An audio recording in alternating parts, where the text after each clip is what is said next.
Hello and welcome to Close Walk Catholic Communications. I'm Father Jeff Byer, your host, and we're glad that you can join us today. Today, as you can see, we're doing things a little bit different because we're filming this for the week of February 8th. February 8th is the day that our Holy Father, Pope Francis, has made a universal day of prayer for human trafficking. It's the feast day of St. Josephine Bakhita. Now, if you're like myself, who in God's name is St. Josephine Bakhita? Well, I didn't know either. Now, in the last number of years, as I've become more involved in the fight against human trafficking, I've become aware of St. Josephine Bakhita, herself a Sudanese slave who later became a nun, and she's been declared the patroness of the fight against human trafficking today. She was a young girl born in 1869 in Darfur in the Sudan. And at the age of 7, she was sold into slavery to some Arabic slave traders. And she was forced into slavery from the age of 7 until the age of 21, and during which time she endured just incredible, not only physical and labor hardships, but various forms of sexual degradation and mutilation. And of course, being raised in Darfur in the Sudan, she was unfamiliar with Christianity. And upon her freedom and her release, she became aware of Christianity and then the Canossian Sisters, of which she later joined. She died in 1947, and she was canonized by Pope John Paul II. Now, why is the life of St. Josephine Bakhita important to this day, and why has she been named the patroness? Some of you may not know and probably do not know, but today in the world, in 2015, there are over 37 million human beings being forced into slavery today. 89% of them are being sold into the sex trade. 89%. Beginning at the age of 12. Young boys and young girls. More so girls, but there are certain areas of the world that are known for what they call sex tourism. And there are certain areas that are specialties for younger boys and younger girls that these children are sold into. We have more slaves in 2015 than we had in the entire 400 years of the African slave trade. How did we get here? I mean, this is 2015. And we talk about us being so far advanced. And we have 37 million slaves, 90% of those being sold into the sex trade, the others into unfair labor practices, and oftentimes some sexual abuse goes with that. They're just not sold to other clients, only for the sexual use of their owners who are forcing them into labor. And what's happened? What's happened? We're supposedly evolved. We're supposedly tolerant. We're supposedly politically correct, accepting of diversities. What's really happened? You know what's really happened? we over the last number of years have continued to devalue the sanctity and the dignity of human life. Now, I'm 62 years old, and I didn't grow up with the fear of being sexually abused. Didn't know anything about it. I grew up in a Lebanese family. Yeah, everybody pinched my behind and said you were cute. And they did it with all the kids, but okay. I mean, it was affection. It wasn't abuse. You know, yeah, we sat in everybody's lap. Yeah, we kissed everybody. We weren't scared of that. Our parents let us go out and play. They weren't scared that we were going to disappear and our mutilated and abused body parts would be found somewhere alongside a highway 20 miles from where we were last seen. We didn't live in that world. Where did we get to that world? When did violence against human beings, when did the lack of dignity of the sanctity of human life, when did we get to that point? I'm going to go back. You may agree or disagree. But you know, when we thought whether or not we wanted children was our choice and not God's, and we were going to tell God what we wanted and not the other way around except what God gave us, I think that was a start. How many of you remember growing up hearing about all these serial killers? I didn't hear about serial killers. You know, there may have been a Boston Strangler. That's been debated for years. I remember one case, and I guess I was in high school at the time, but there was a guy who broke into a nursing school in Peoria, Illinois, and killed 6 nurses. A very bloody, ugly night. Horrible. Do you realize in the last 30 years how many serial killers we uncover daily? And then we even got them who ate some of their victim, you know, crazy stuff. And then we get one who tries to brag and says he's killed 63 people. He's killed more than anybody else. How all these missing people disappeared, and 30 years later they got a knock on the door and find out this guy confessed, and they found some bones that match up to their daughter they haven't seen since she was 13 years old. It's gotten really crazy. Well, then when we decided that we had to write who would actually be born and who would not have the right to be born, that's my choice, nobody else's. My rights over my human body, they belong to me.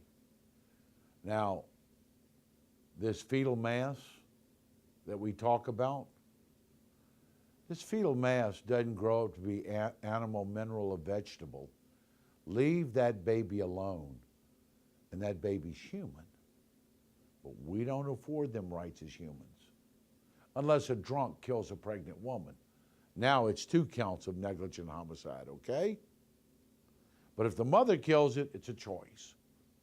If someone kills it in a car wreck, it's not a human, it's a human being. Can't do it both ways. But look at how violent we've become since 1973. Who would have ever thought that buying your child sneakers that are the latest Air Jordans or whatever they are, someone would actually kill your child for a pair of sneakers? Or an athletic jacket that says whatever sports team you want it to say, and someone's going to make sure they shoot them in the head because they don't want to mess up the jacket. Are you kidding me? How barbaric have we become? Look at these major crime cities. And you got turf wars, and you got gang wars, and you got drug wars. And it's nothing in some of our larger cities to have 12, 15, 20 people killed. in a weekend. And there are more people killed in our major American cities than in Afghanistan or in Iraq. Don't we understand that human life has become very, very expendable? We don't respect human life. Human life has become a matter of profit, a matter of pleasure, or a matter of possession. In our state, roughly 2 months ago now, they found a 15-year-old high school boy pimping out junior high girls for sex. 15 years old. Tell me, what notion of a woman and what a woman's worth is and what a value a woman has been given to this 15-year-old child?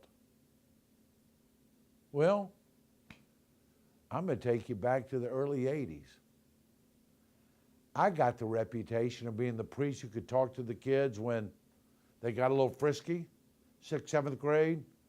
They're a little bit too touchy-feely on the playground. Father, come talk to the kids about sex. I don't talk to kids about sex. I let kids ask me questions, okay? Go in, introduce it. Whatever you want to say, you can ask me whatever you want, but you got to define your terms. We're not playing, let's see if we can get away with saying dirty words in class. 6th, 7th grade, the first question's always about oral sex. In a Catholic school in a small town. And they're asking about it. Boys and girls together, unashamed.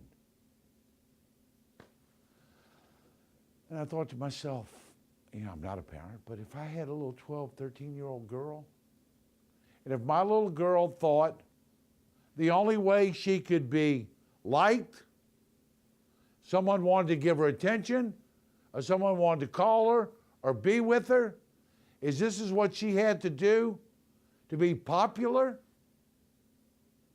How sad is that? These are the same people that get to college, and we believe in friends without benefits. We believe in the hookup culture. The term for it is sport effing. That's terrible. But it's become a recreational thing. Hey, look, you're horny, I'm horny. No strings attached, no feelings, no emotions. Let's just go ahead and make sure that we take care of the problem. That notion of human life is so degrading that I use people for my pleasure. I got a lot of stuff to go, and I'm going to get wound up, and we've only got a few seconds left. So I'm going to bail out of here. Stay with us. There's more to come. And it ain't pretty, but it's true. Hi, I'm Father Jeff Baye from Closer Walk Catholic Communications. Thank you for being here today, and a special thanks for the support that you give us. First of all, your prayerful support we so desperately need, and also your financial support. We are donor-driven, and that is what keeps us on the air today. As you well know, the truth is in great demand and in very short supply, and mainstream media is not going to bring you the truth of the Gospels of our Lord Jesus Christ, because that's not socially acceptable and it's not politically correct. Certainly we all realize that when this life journey's over, we don't stand before the Supreme Court, we stand before the throne of God. Therefore, with great clarity and great charity, to pronounce the truth of the gospel is important. Your prayers, your financial support enables us to do that. So we thank you, and may God bring you closer in your walk with the Lord each day. God bless you. Hello, and welcome back to Closer Walk. I'm Father Baye, your host, and we're glad that you can join us. Not a fun program, but it needs to be said. We got this Universal Day of Prayer for human trafficking. And I'm not sure people really understand what's going on. And I asked the question in the last segment, how did we get here? And in my mind, there are really some societal reasons that have brought us here. That when we talk about seeing human life is a matter of profit, possession, or pleasure. When we lost all the jobs in this country and we outsourced them, which means we found a place, we mechanize it, or we could move it to a foreign land, and we could make sure that we made the product cheaper. We wouldn't sell it cheaper, but we'd make more profit off of it. And so some of these people have lost their homes and their livelihood and everything else. The company gets stronger. Some of these people have been working 20, 30 years for that company. And yeah, maybe they weren't a Fortune 500 company, but all these families depended upon it. And people said, nope, we can make more money if we ship it to whatever country. And I'm not going there with speculating about that. But we've done things like that. The whole pornography industry, $42 billion a year in pornography. Why does somebody watch pornography? To get their jollies, right? Okay? They get some pleasure, whatever. Now, we've got people going at it like animals. They bring me pleasure. Doesn't matter. I'm enjoying watching it, whatever it does to me, and I'm not getting specific here. So it's become a $42 billion a year industry online to watch pornography. And what are these people good for? Curing whatever I think is ailing me and whatever I'm trying to satisfy by watching this display on my computer, on my phone, or on whatever tech device I've got to plug into. And so when you realize we now have 37 million people worldwide sold into human trafficking. Now, in Europe, it's a little bit different from here in America. 15 years ago, I could go out to Via Appia in Rome, and I'm telling you what, every 6 to 8 feet. Beautiful, gorgeous young girl. And I was standing up there, obviously not selling Tupperware at 10 o'clock at night. But here are all the little locals running around, they're in cars, and they've got so many of them, it's a buyer's market. They'll do it for 10, they'll do it for 15, they'll do it for whatever. A lot of these kids are being sold into trafficking. Organized crime is behind it. Albania, Romania, a lot of the African nations, they sell these kids. They don't get sold for prostitution.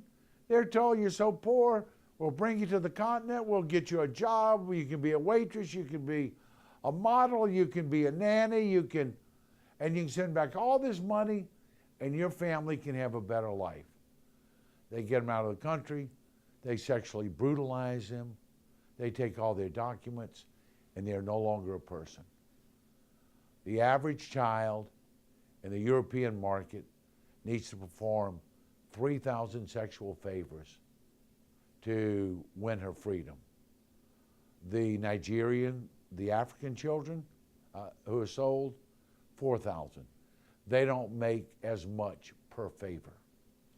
Right now, the second largest money maker in the world, behind the sale of illegal arms, is the sale of the human person. It used to be third behind drugs. But when you sell a drug, they own it. When you sell a young girl, you can sell her 10, 12 times a night, and they do. And that's reality. The problem is, It's not over there anymore. It's here. In the state of Louisiana, we've made over 500 arrests in the last 3 years, thanks to some really progressive people who are trying to look and protect these children. But where do they come from? Where do these kids come from? Are they foreigners? Not the juveniles. A lot of your gentlemen's clubs, people forced into dancing on bars and getting someone to buy them a $45 glass of champagne. It's a lot of Russian. When you get into these massage parlors, oh yes, we give you massage. That's usually Chinese. The juveniles, they're usually all Americans. Now, a lot of the migrant labor camps, all of a sudden another trailer will pop up. Someone's trying to make sure that money doesn't get back to their home country. They've got, 6 or 8 women living in these trailers, and they rent them by the hour. Okay? But for our juveniles,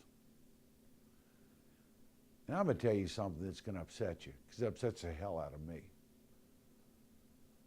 A large number of our juveniles are being trafficked by their primary caregiver.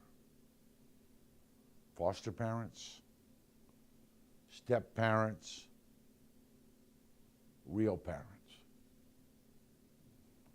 Mom's addicted to drugs. She's fat and ugly now. She's got a pretty 14-year-old daughter. She gets the drugs. Guess who pays the bill? You know what the state of family life is like today. You know a lot of kids come from very difficult situations. Parents are too busy fighting, too busy doing their own drugs, too busy having their own wars. They're really not raising the kids. The kids are raising themselves. So these pimps will have young girls, 22, 23 years old, who look 16, 17 years old. They'll go register in a local high school. They'll start going to class. They'll find out who's a player, who can party this weekend, who doesn't have to worry about going home, whose parents don't have a curfew, who's kind of out there in game for anything. Oh, look, my stepdad's really cool. We got a place. Why don't you come, plan to spend the weekend? Get them stoned out of their gourd, on Friday night. And by Sunday morning, they wake up somewhere in Kansas working a truck stop, okay? All these truck stops, a lot of them. They have kids working out in the truck stops, going out there, and for X number of dollars, they've all got these sleeper cabs. These people can have it brought to them. It's very real. It's very much a part of our way of life. I find it so amazing that we live in a society that someone gets mad or offended if somebody wears a fur. We have millions of kids being sold as property. You took an animal's pelt. You're taking this child's very soul. And it's real. And it's worldwide. You want to know where else it's big? Sporting events. The World Cup, the Olympics, the Super Bowl, the bowl games. Every 12 hours, a new plane load of them coming in. See, this is organized. This isn't some bubba from the corner got a couple girls working for him. This is organized. And every 12 hours.